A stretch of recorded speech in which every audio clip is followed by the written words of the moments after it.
Hello everyone, welcome back to Medicology nursing services. आप सभी साथियों का आपके अपने YouTube channel Medicology nursing services में फिर से स्वागत है। सो फ्रेंड्स, आज हम आपसे बात करने वाले हैं एक बेहतरीन स्टाफ नर्स की वैकेंसी के बारे में। वैकेंसी जो रहने वाली है, वैकेंसी कहाँ का है, लोकेशन क्या देखने को आपको मिलेगा, कौन कौन कैंडिडेट इसमें अप्लाई कर सकता है, लास्ट डेट क्या रहने वाली है, एग्जाम होगा या डायरेक्ट वैकेंसी है, हर एक जानकारी को डिटेल में डिस्कशन किया जाएगा। यदि आप मेडिकोलॉजी नर्सिंग सर्विसेज के ऑनलाइन प्लेटफॉर्म पे पहली बार आए हैं तो चैनल को जरूर सब्सक्राइब कर लीजिएगा। नर्सिंग प्रोफेशन से रिलेटेड हर एक अपडेट आपको मेडिकोलॉजी नर्सिंग सर्विसेज प्रोवाइड करवाते हैं, तो अप टू डेट रहने के लिए चैनल पे बने रहिएगा। चलिए स्टार्ट करते हैं बिना किसी टाइम डिले के। तो स्टूडेंट्स, मेरे सामने एक पीडीएफ यहाँ पे ओपन होने वाला है और जैसा भी मैं आपको स्क्रीन पे दिखाई देने वाला हूँ, ठीक है, ये पीडीएफ आपको देखने को मिलेगा।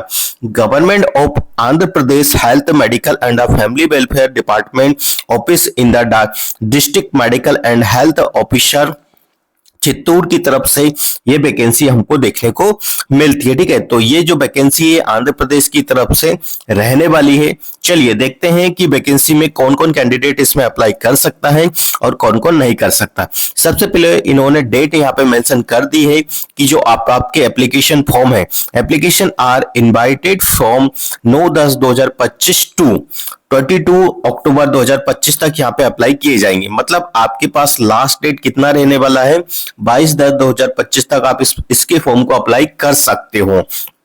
चलिए नेक्स्ट चीजें क्या करते हैं कि नेम ऑफ द पोस्ट के बारे में डिटेल में डिस्कशन करते हैं। मेडिकल ऑफिसर का पोस्ट है, फिर बात करते हैं हम स्टाफ नर्स का। तो स्टाफ नर्स में क्या क्या पोस्ट यहाँ पे मेंशन किया गया है। एनसीडी प्रोग्राम के लिए यहाँ पे पोस्ट रखा गया है, ठीक है, जिसमें कम्युनिटी हेल्थ सीएससी, ठीक है, सीएससी पे आपको यहाँ पे ज्वाइनिंग देने को मिलेगी। एनबीएसयूआई के तहत एक और यहाँ पे वैकेंसी है, ठीक है, एसएनआईसीयू के प्रोग्राम है, ठीक है, पैलिएटिव केयर के रिगार्डिंग है। तो 4 तरीके की यहाँ पे स्टाफ नर्स की पोस्ट इन लोगों ने निकाल के रखी हुई है। ठीक है, टोटल वैकेंसी की बात करें आपसे तो टोटल 20 वैकेंसी यहाँ पे ऑप्शन में अवेलेबल है। और क्वालिफिकेशन की यदि बात की जाए आपसे तो diploma in the general midwifery nursing, या आपके पास जेएनएम हो, ठीक है, या फिर आपके पास बीएससी हो, तो आप इस फॉर्म को अप्लाई कर सकते हो। बट शर्त इतना है स्टूडेंट्स की आपके पास होना चाहिए आंध्र प्रदेश नर्सिंग का एपी नर्सिंग काउंसलिंग का सर्टिफिकेट होना चाहिए। ठीक है, तो दैट मीन्स कि कोई भी अदर कैंडिडेट इस वैकेंसी को अप्लाई नहीं कर सकता है। ओनली आंध्र प्रदेश वाले कैंडिडेट ही इस वैकेंसी को अप्लाई कर सकते हैं। चलिए नेक्स्ट चीजें क्या रहने वाली है, सैलरी। ठीक है, तो जो आपका सैलरी है 27,675 रुपए यहाँ पे देखने को मिल रहा है। फिर एक और जो वैकेंसी है फाइनेंस की, ठीक है, यहाँ पे वैकेंसी लैब टेक्नीशियन का वैकेंसी है, फिजियोथेरापिस्ट का वैकेंसी है, ऑडियोमेट्रिशियन का वैकेंसी है, सैनिटरी अटेंडेंस का वैकेंसी है, सपोर्टिंग स्टाफ का है, सिक्योरिटी गार्ड का वैकेंसी है। तो अलग अलग वैकेंसी यहाँ पे रखा गया है। ठीक है, अब बच्चों को अप्लाई कैसे करना है फॉर्म को, तो अप्लाई करने के लिए देखो how to apply. Candidate can download the prescribe format of application using the website. आप एप्लीकेशन फॉर्म यहाँ पे किया जाएगा। दैट मीन्स कि ये वैकेंसी ऑफलाइन मोड पे वैकेंसी रहने वाली है। ठीक है, क्या रहने वाली है, ऑफलाइन मोड पे ये वैकेंसी है। ठीक है, आपको कितना रुपए चार्जेस देना पड़ेगा, अमाउंट ऑफ द 5,000 रुपीज देखने को मिलेगा।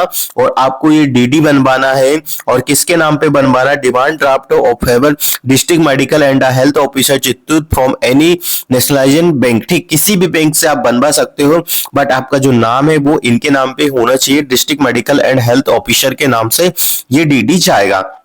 Application send through post register post courier. आप अपना एप्लीकेशन, ठीक है, किसके द्वारा सेंड कर सकते हो, स्पीड पोस्ट से कर सकते हो या कोरियर से कर सकते हो या नॉर्मल पोस्ट से भी आप इसको सेंड कर सकते हो। ठीक है, लास्ट डेट यहाँ पे बता दी गई कि लास्ट डेट क्या देखने को मिलेगी, तो लास्ट डेट से पहले ही एप्लीकेशन फॉर्म को आप क्या करिएगा, सेंड कर दीजिएगा। अदरवाइज अदर जो डेट लास्ट डेट ओवर होने के बाद यदि आप फॉर्म को सबमिट करने के लिए जाओगे तो क्या होगा कि आपका फॉर्म यहाँ पे एक्सेप्ट नहीं किया जाएगा। ठीक है, self attested copy of the enclose with the field application.